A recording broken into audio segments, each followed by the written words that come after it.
What's happening, Packer fans? Happy Monday. Welcome into an all-new episode of the Pack a Day podcast. I'm your host, Andy Herman. You, of course, can follow me on Twitter at Andy Herman NFL. You can follow the podcast at Pack a Day Podcast. Always appreciate you joining me.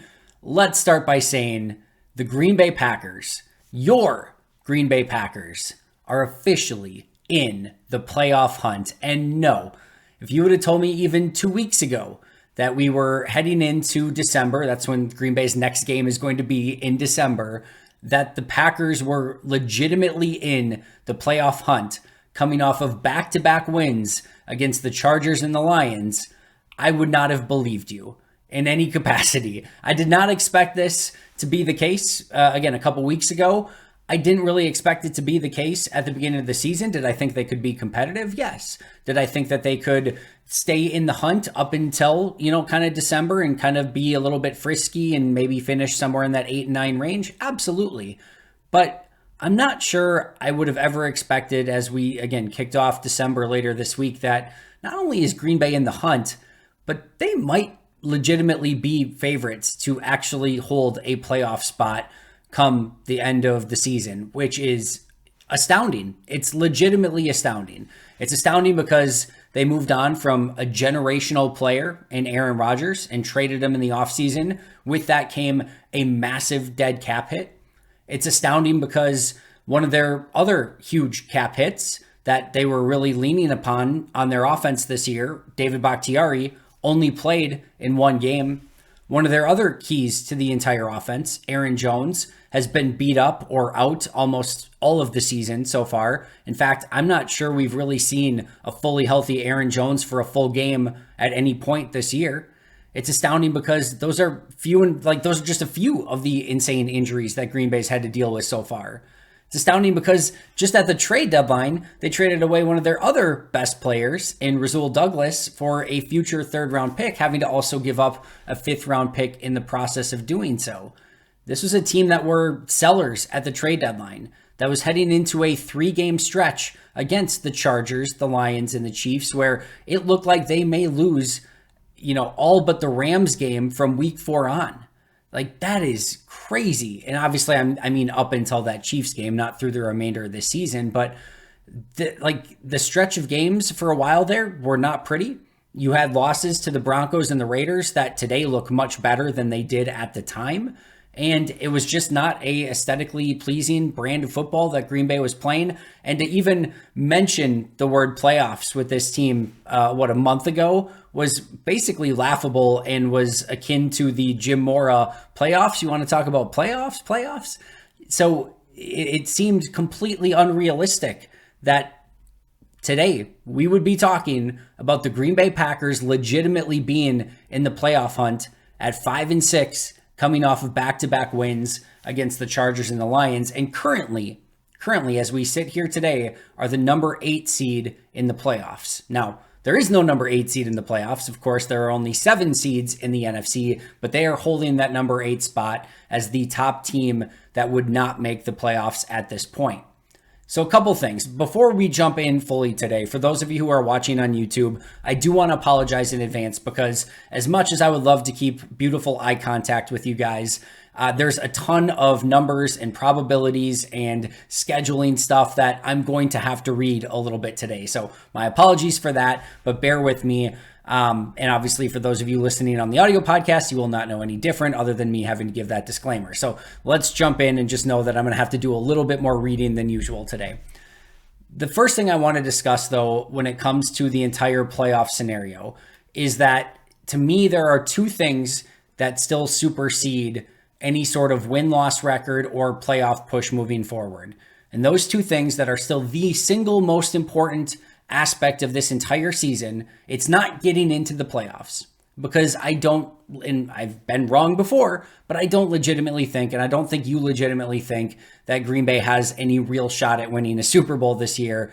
That would be insane. If they did, awesome, that'd be great. But I think we can say that the odds of that are just astronomically slim of that happening. So as much as it would be fun for Green Bay to get into the playoffs and it'd be this amazing experience for a young team, and it's awesome to push for that, there are two things that are still more important than that. Number one is the development and the progress of Jordan Love, which has been coming along swimmingly as of late. But that is still 1A on my list of priorities for the Packers this year, is seeing Jordan Love, seeing him improve, and getting that true evaluation of him for the remainder of this year. And to be clear, it's not like making the playoffs or not making the playoffs and Jordan Love playing well as like go hand in hand. Like if Jordan plays well, your odds of, making the playoffs go up. But to me, that's still the most important thing, is that Jordan Love shows progress and you can get that full evaluation of him. And number two is the consistent growth and improvement of this team.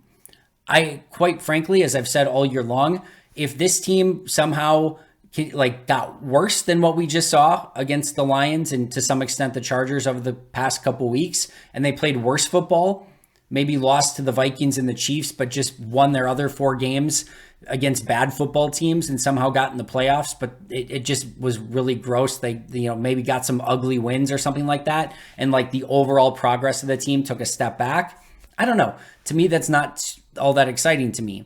On the flip side, if you told me that they continued to get better and show even more signs of growth, and Love looked better and these young playmakers looked better, and there were legitimate signs of like, holy cow, some of these guys are really breaking out, but they lose to the Chiefs, maybe they lose to the Vikings, maybe they've got a game against whomever, maybe Tampa, where they just get some bad calls that go against them, they end up with 3 losses and it's not enough to get them in. Okay, that sucks. It's not great. It's not ideal.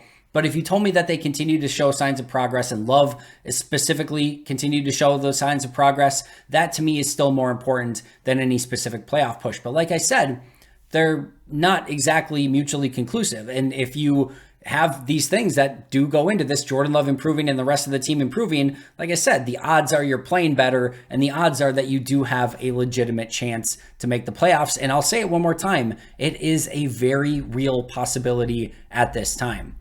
So how does Green Bay get there? How does Green Bay actually get into January as a playoff team?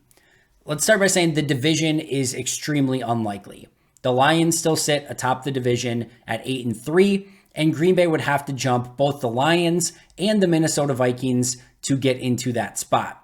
Now, the Lions and Vikings both play themselves twice, so you've got Lions at Vikings and Vikings at Lions still yet this season, which also isn't necessarily the most ideal thing because each of them are getting wins in some capacity. So that makes it even more tough. If the Lions go 2-0 in those games, well, then they've picked up 2 wins and it makes it almost impossible to win the division. If the Vikings go 2-0, that's great. They're down to 8-5, at least, as of right now, as we're kind of talking through this hypothetically. But that also means that now the Vikings have 2 more wins, which makes it harder for them to jump. You get my point, is that they're both going to get some wins along the way, and jumping both of them is going to be very difficult to do. If it were to happen, Green Bay would have to win out every single game the remainder of the season, including beating the Chiefs. And per the New York Times and their insanely amazing probability playoff calculator, which I'm going to be referencing a ton today, even if they won out, Green Bay would have about a 22% chance of winning the division. So they would have to win out and have some help. And if they do not win out, the odds just go even way more down from there. So it's not impossible, but it's definitely extremely unlikely. Green Bay, if you're looking from an odds standpoint, is currently plus 2,200 to win the division, which if you're looking at implied probability, gives them about a 4.3% chance to win the division. So if you're looking for a playoff push and how they get there, looking towards the division is probably not the right way to go, which leaves you with the wild card opportunities. And let's just put it this way, the number 5 spot, and specifically the Dallas Cowboys, who are in that number 5 spot, is also not the way to go. The Cowboys are 8-3 on the year, and it is extremely unlikely. I'll talk more on that in just a moment. They do, however, have a pretty challenging schedule for the remainder of the year. This is the Cowboys schedule coming up. Seahawks at home, Eagles at home, at Bills, at Dolphins, Lions at home, And then finally they get a team that is not like a playoff, at least, competitor, like trying to get in the playoffs, in the Commanders, where they travel to Washington the final week of the season. So Seahawks, Eagles, Bills, Dolphins, Lions, and Commanders the rest of the year. So they do have an incredibly difficult schedule, but 8-3 gives them a huge leg up. And even a win against just the Commanders and losing against everyone else would put them at 9-8. You figure they're probably getting a win or two somewhere along the lines. And Vegas thinks so as well, because per DraftKings, they are negative 20,000 to make the playoffs, which gives them a 99.5% chance to get into the playoffs in some capacity. So Green Bay's odds of, surpassing the Cowboys and getting the Cowboys out of the playoffs in the process, probably not great either. So you're not looking at the division, and you're not looking at the number 5 seed in the Dallas Cowboys, or just more specifically, you're not looking at Dallas. You're expecting them to get in as well.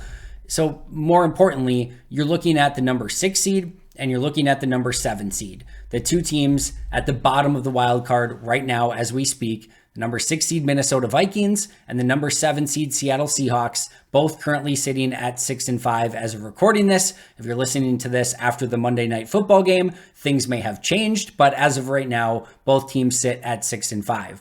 The number 6 seed Minnesota Vikings, here is their schedule the remainder of the way. They have the Bears on Monday Night Football. Then they go to the Raiders, which have been playing much better as of late. They go to the Bengals. Unfortunately for Green Bay, not having Joe Burrow in that game will be a huge advantage to Minnesota, although they will not have Kirk Cousins, obviously, either. Then they have the Lions at home, the Packers at home, and then they go to the Lions at the end of the year. So they have 2 games left against the Lions, and Green Bay does have the opportunity to face the Vikings, even though it's in Minnesota, to make up a win in the win column there and give the Vikings a loss. So one more time, Vikings schedule the remainder of the way: Bears, at Raiders, at Bengals, Lions, Packers, at Lions. So interesting. Negative 220 to make the playoffs right now per DraftKings, which gives them a mathematical 68.8% chance to make the playoffs. Minnesota likely makes a push to get in, but it's certainly not a guarantee. And Green Bay, having that game against them could be huge moving forward, assuming Green Bay can find a way to pick up that win in Minnesota. And then number 7, the Seattle Seahawks, currently sitting at 6-5 as well. They go to Dallas and to San Francisco, and then Philly at home in their next 3 games. At Dallas, at San Francisco, Philly at home in their next 3 games. They then have at Titans, Steelers at home, at Cardinals. So Steelers at home, Steelers are still going to play you tough every single week. And then their 2 easiest games, the Titans and Cardinals, are still on the road.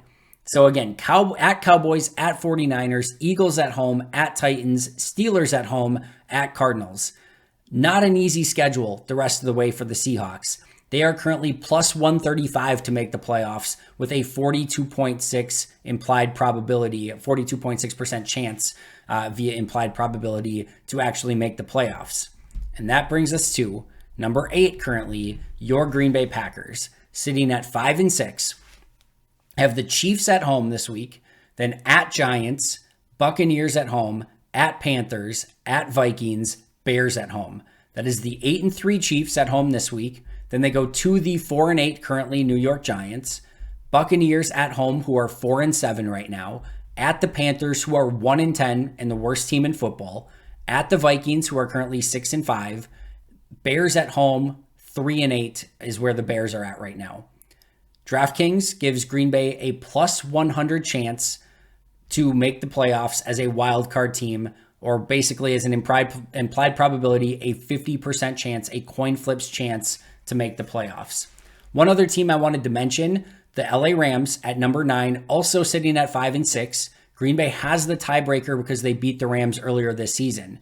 They play the Browns at home. They go to Baltimore to face the Ravens. Commanders at home, Saints at home, at Giants, at 49ers. 2 really tough games at 49ers and at Ravens, and then we'll see what they do in the rest of their games. But again, if Green Bay and LA turn up tied, Green Bay does have that tiebreaker. So that's where the Rams are sitting right now. There are some other NFC South teams. I just wholeheartedly believe that the South is going to get one team, and if they can't beat the other NFC South team, they're just not going to get in anyway because the other teams will have passed them.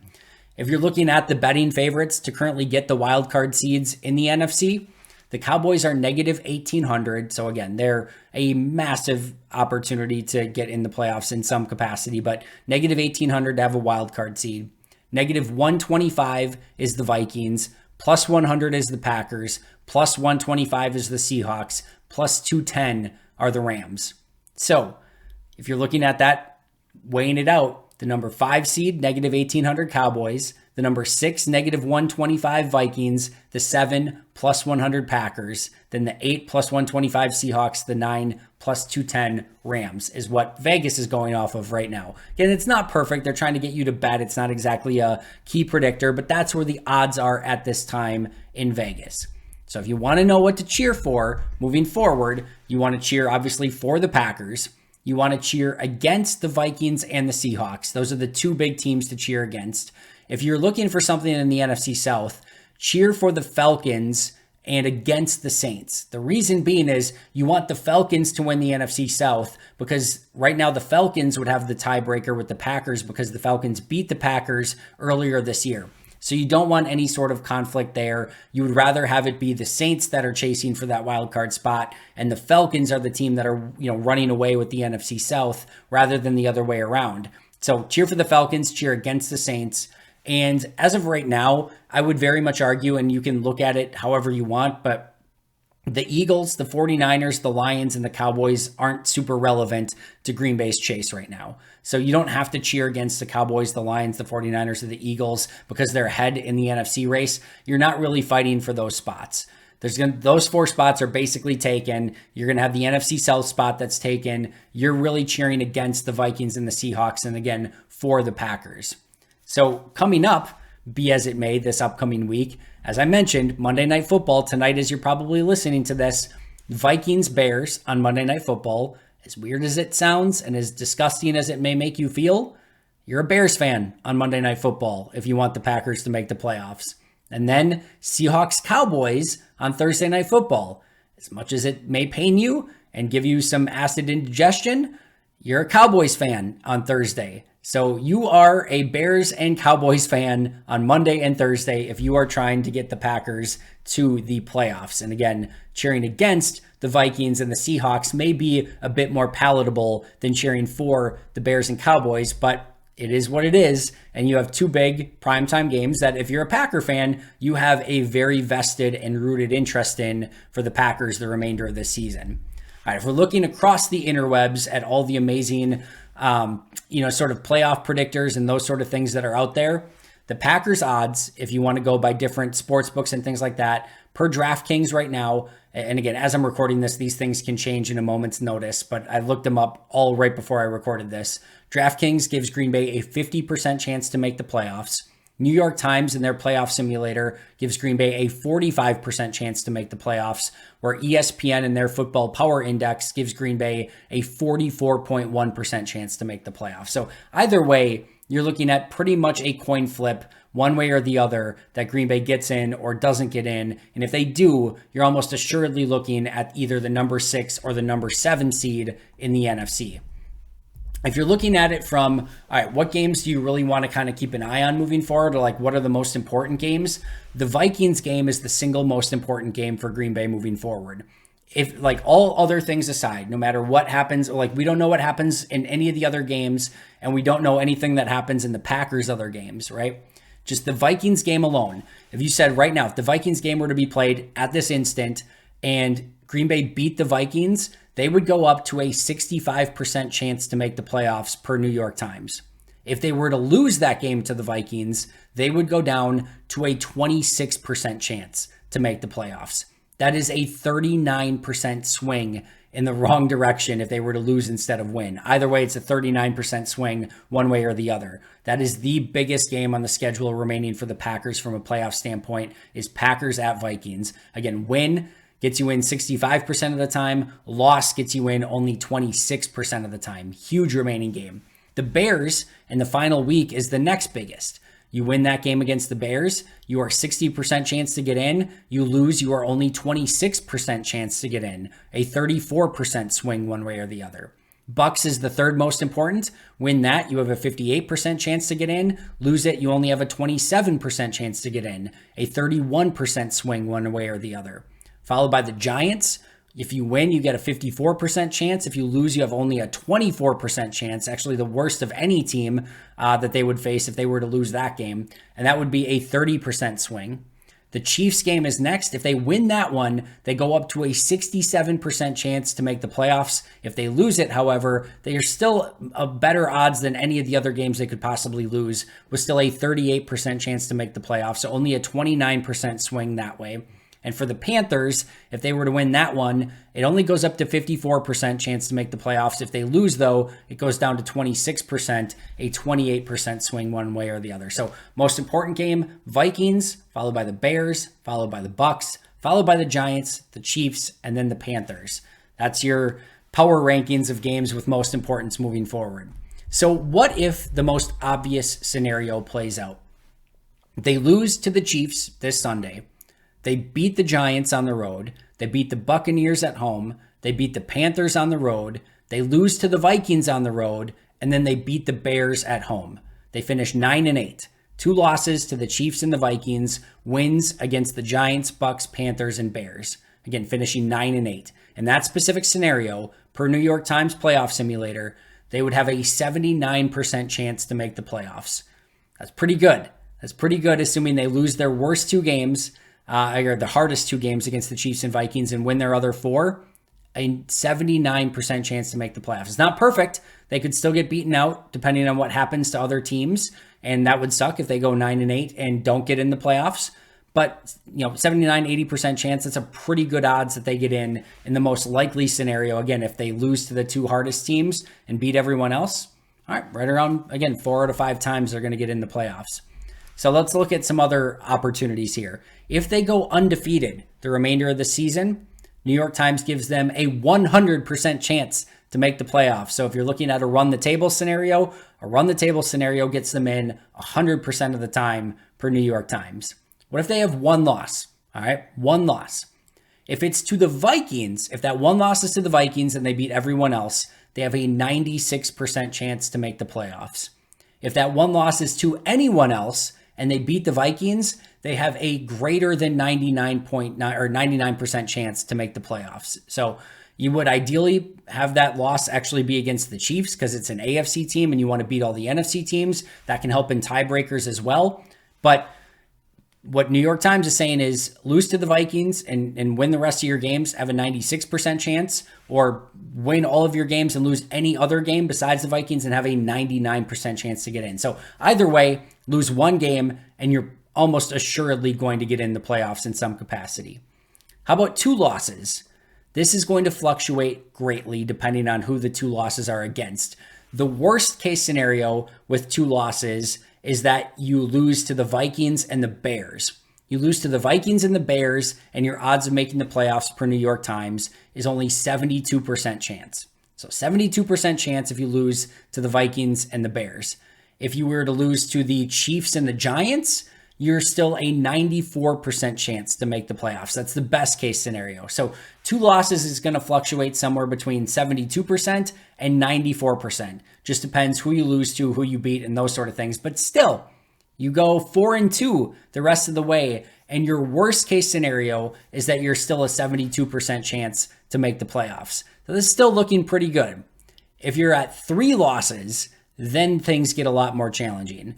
3 losses is your best case scenario is that those losses are to the Chiefs, Giants, and Bears, and then you have a 42% chance to make the playoffs. But if those 3 losses are to the Vikings, Bears, and Bucks, that's the worst case scenario, and you're only a 12% chance to make the playoffs. Somewhere between 12% and 42%, depending on who those 3 losses are to. So just to recap one more time, you go undefeated, you're at 100% chance. You have 1 loss, somewhere between 96 and 99% chance. 2 losses is somewhere between a 72 and a 94% chance, again, depending on who those losses are to. And 3 losses gives you somewhere between a 12 and 42% chance, depending on who those 3 losses are to. So it's interesting, but 3 losses, not great, but you've got a chance. 2 losses, looking good, but you could get spoiled out of the playoffs depending on how the rest of the games go and depending on who your 2 losses are to. 1 loss almost assuredly gets you in. No losses gets you in for sure. So that's what you're looking at moving forward. The good news, as I mentioned just a second ago, is that the game that you are most likely to lose is to the Kansas City Chiefs. And that's also usually the best loss that you could have the remainder of the year. Like if you could cherry pick 1 loss for Green Bay to have, it would be the Chiefs because that's an AFC team. It's not going to mess with any NFC standings and it's not going to mess with any NFC tiebreakers. So the game that you're actually most likely to lose is actually the game that's best to lose for Green Bay. But then things are going to get a lot tougher. You either want to run the table in your final 5 or at least go 4-1 and have that loss not be to the Vikings is what you're probably looking at. Or, just beat the Chiefs and everyone else and then you're guaranteed to have a chance going in. So the moral of the story here is that regardless of what scenario you want to play out, the playoffs are in fact a real legitimate possibility based on what Green Bay does moving forward. Keep it to 2 losses or less.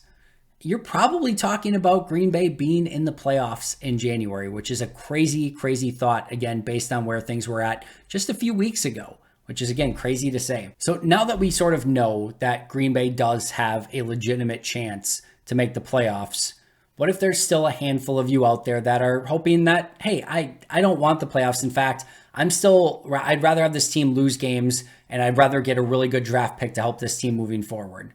Okay, I disagree with the thought process and we'll go over that in just a little bit. But let's say you are on the train of wanting to lose and get better draft picks still at this point. Well, first of all, the good news is right now, Green Bay, if the season were to end today, has picked 13, 39, 44, 79, and 80. 5 picks in the top 80, 3 in the top 44, and pick 13 overall. That's still pretty darn good draft capital when you have 5 picks in the top 80. Basically in the top 80, that doesn't exactly work out this way, but you have 1 out of every 16 picks in the top 80 of the draft. That is, again, a ton of capital. Green Bay could move down from 13 and pick up even more picks in the top 100 if they wanted to, or they could use some of that capital to get up from pick 13 to maybe get a premium player in this next draft. So they have plenty of draft capital at their disposal right now, and the Jets and Bills can keep losing, which would be great, and even improve the Jets pick from pick 39,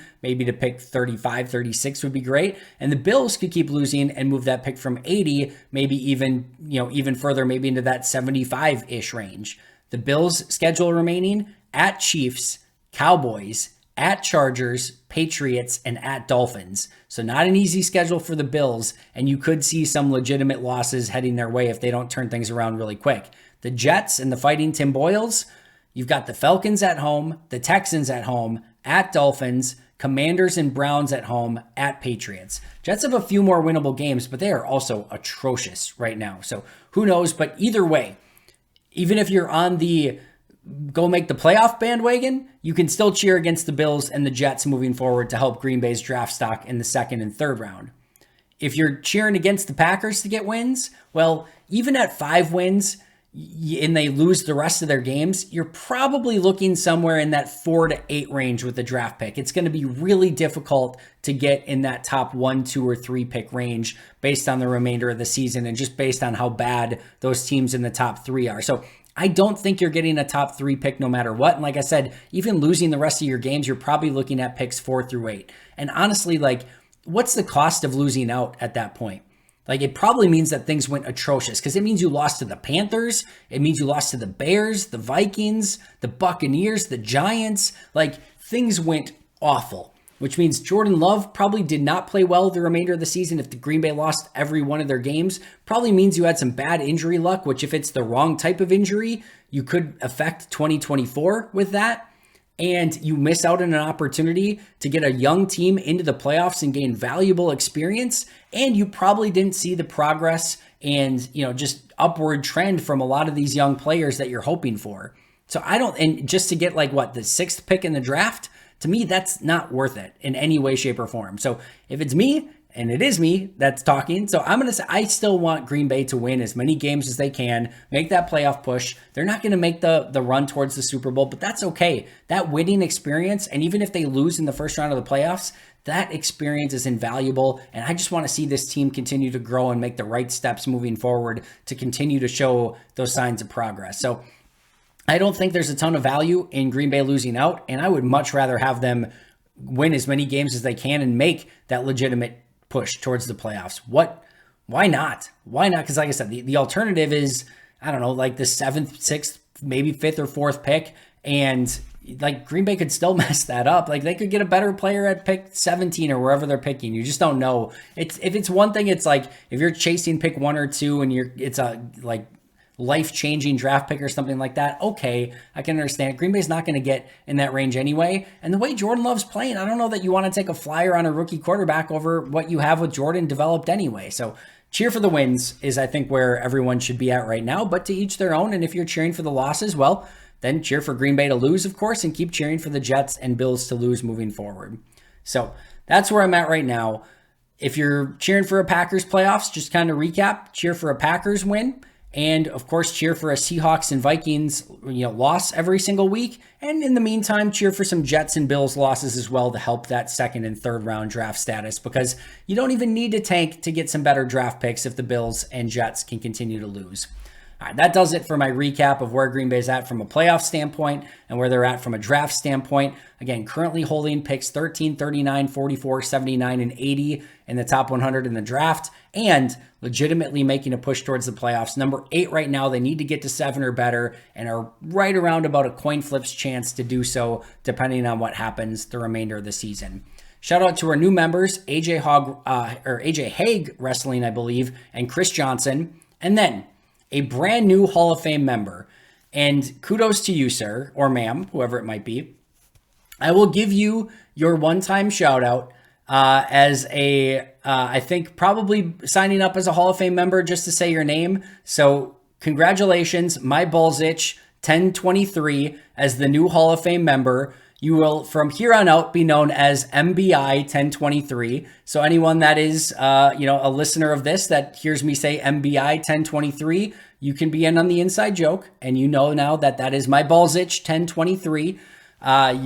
I'm more than happy to play that out today and give you your moment in the whatever it is to have me say it out loud. You're welcome for doing so. But from now on, you'll be known as MBI 1023. But shout out to AJ Haig Wrestling, Chris Johnson, and MBI 1023 for being our new members. And shout out to all of our Hall of Fame and All Pro members: Most Hated Minnesotan, PJ Wynn, John Wild, Jay Bradad, Arnaldo Espinosa, Jennifer Wright, Boom Handle, Donald Lee, Lori Lord, Baby QB, and the one and only MBI 1023.